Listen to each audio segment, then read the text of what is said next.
안녕하세요, 여러분. 링컨 선생님입니다.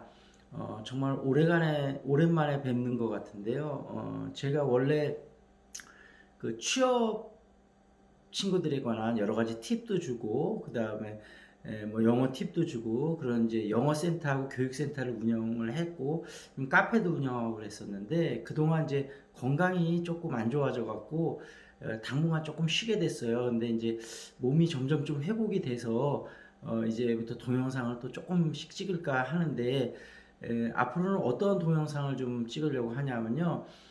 제 친구 중에 이제 줌마 영어라고 그 아주머니들을 위해서 영어를 가리키는 일을 하는 친구가 있는데, 그 친구하고 같이 좀 여러 가지 프로젝트를 좀 진행을 하기로 했거든요. 그래서 아마 그 줌마 잉글리시라고 아마 한 2주나 3주 정도 후에 홈페이지가 오픈이 될 거예요. 그래서 거기서 성인들을 위한 다양한 영어 회화, 그 다음에 또 초등학생, 중학생, 고등학생을 위한 영어 여러 가지 다양한 교육들을 좀 제공할 예정이고요. 그래서 이제 일단 당분간은 좀 영어 공부에 관해서 어떻게 하면 영어 공부를 좀 더 재밌게 하고 즐겁게 할 수 있는지 그런 부분의 동영상을 좀 찍으려고 하고요. 그다음에 제가 이제 수지에 땅을 좀 갖고 있는 게 있는데 거기다가 아파트나 오피스텔을 지으려고 예정이에요. 그래서 그것 때문에 이제 조금씩 이것저것 좀 알아보고 있는데 그런 거에 대한 진행사항 그런 것도 한번 알려드리고, 제가 이제 이 집이라는 거를 어떻게 같이 이제 뭐 아파트가 됐든 오피스텔이 됐든 어쨌든 여러 가지 사람들이 모여 살게 되는데, 그런 같이 모여 사는 사람들의 행복한 공간 그런 거를 꿈꾸고 있거든요. 그래서 제가 고민하고 요즘 생각하고 있는 바가 어떤 건지 그런 거에 대해서 좀 얘기를 해드리고요. 그리고 제가 이제 결혼하고 조금 큰 아이를 좀 늦게 가졌어요. 그래서 30대 중반에 이제 큰 아이를 갖게 됐는데, 이제 그 큰 애가 벌써 커서 이제 지금 외고 다니고 있고 고등학생이고, 둘째는 중학생인데 지금 미술을 이제 전공을 앞으로 하려고 미술학원 다니면서 이제 본격적으로 하고 있어서, 제가 또 자녀들을 키우면서 여러 가지 느꼈던 그런 공부 방법이나 또 특히 영어에 대한 교육 방법 그런 것들을 조금 공유를 좀 해드리도록 할게요.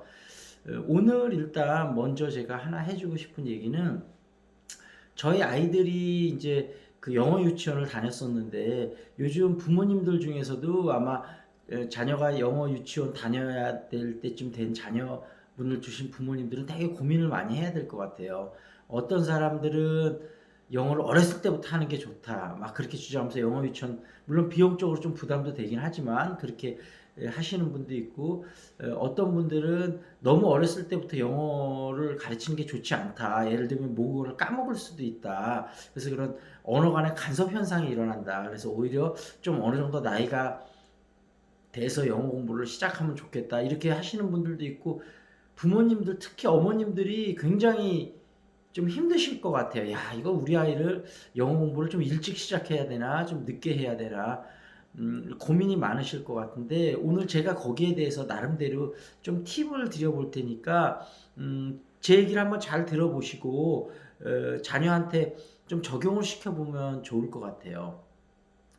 일단 언어를 공부할 때 우리가 가장 먼저 생각해야 되는 거는, 특히 이제 성인인 경우하고 성인이 아니고 이제 어려서 시작하는 경우가 약간 다르거든요. 그래서 나눠서 이제 제가 앞으로 설명을 드릴 건데, 오늘은 좀 어렸을 때부터 시작하는 경우를 먼저 좀 말씀을 드릴게요. 이 언어라는 거는 우리가 보통 많이 외운다, memorize라는 걸 생각을 하는데, 언어는 그거보다는 픽업이라고 그러거든요. 그러니까 예를 들면 몸에 익히는 거죠. 운동처럼 내 몸에 저절로 익어서 나와야 되는 게 언어거든요. 그러니까 우리가 영어를 오랫동안 하고도 잘 실생활에서 실제 쓰이지 못하는 건 너무 공부 개념으로 접근하다 보니까 몸에 익지를 않은 거죠. 그러니까 만약에 이런 비유를 드린다면, 우리가 운동을 하는데 테니스를 배우는데 테니스를 실제적으로 쳐보질 않고 이론적으로 뭐 테니스 역사, 테니스 규칙, 어떻게 하면 테니스를 잘 칠 수 있나, 교실에서 이론적으로 테니스에 대해서 많이 배웠다고 가정을 해볼게요.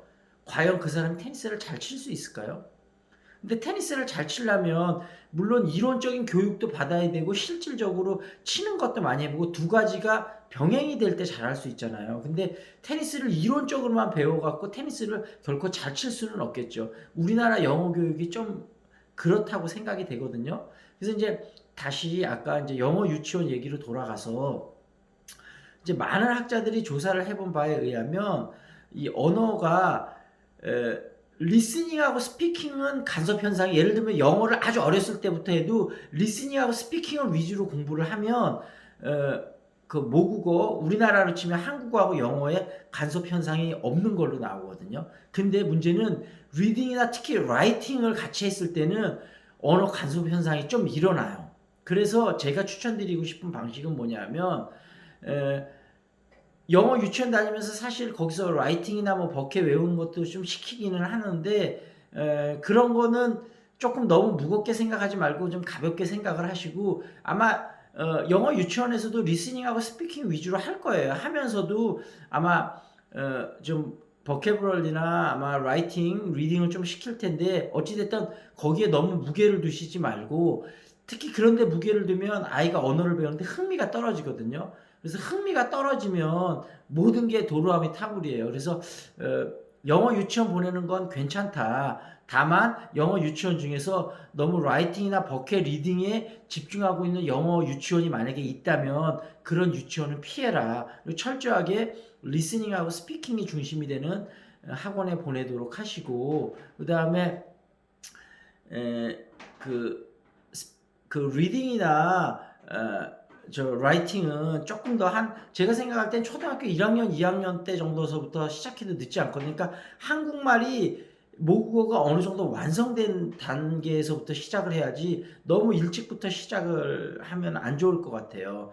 그래서 제가 이제 그 교회를 다니는데 그게 이제 그 예전에 저희 자녀가들이 이제 초등학교 다니고 이럴 때 그게 이제 학교랑 교회랑 연계돼 있는 그런 거였거든요. 그래서 약간 외국어 학교식으로 교육을 좀 시키고 영어 교육도 많이 시키고 그러는데, 거기 보면 이제 그 목사님의 어머님이 미국 분이신데 본인이 영어 유치원을 또 오랫동안 했었고, 본인이 또 자기 자녀들이 이제 본인은 미국인이고 남편은 한국인이고, 그러니까 자녀들이 뭐 외국인 모습이겠죠. 그리고 이제 영어하고 한국어를 둘 다 잘하겠죠. 근데 본인이 또 가리키면서 많이 느꼈던 거, 그 책을 제가 읽었는데 그 책에도 그런 내용이 나오더라고요. 자기가 오랫동안 영어를 가르쳐 보고 또 본인들 자녀들을 직접 가르쳐 보니까 처음에 어렸을 때는 스피킹하고 리스닝 위주로 교육을 한다면 그런 언어 간섭 현상이 일어나지 않고, 그 다음에 라이팅이나 리딩은 조금 더 모국어가 조금 더 어느 정도 하게 된 다음에 시작해도 늦지 않는다. 그래서 영어 유치원을 그렇게 잘 선택해서 보내시면 될 것 같고, 그 다음에 스피킹이나 리스닝 위주의 영어 교육은 아무리 어렸을 때 시작해도 전혀 상관이 없다. 다만 이 자녀들 따라서 이렇게 재미있게 배우는 방식이 다르거든요. 그래서 자녀분을 잘 관찰을 하셔서 우리 자녀는 어떻게 교육시킬 때 정말 좀 재미있게 잘 언어 공부를 하는지, 그런 부분에 대해서 좀 잘 파악을 하신 다음에 아이들이 좋아하는 방식으로 그렇게 교육을 좀 시키시면 좋을 것 같아요. 그래서 오늘 영상은 이 정도로 하고요. 날씨가 많이 추워졌는데 건강 조심하시고, 그 다음에 매일매일 행복한 하루 되셨으면 좋겠습니다. 저는 링컨 선생님이었습니다. 여러분 안녕히 계세요.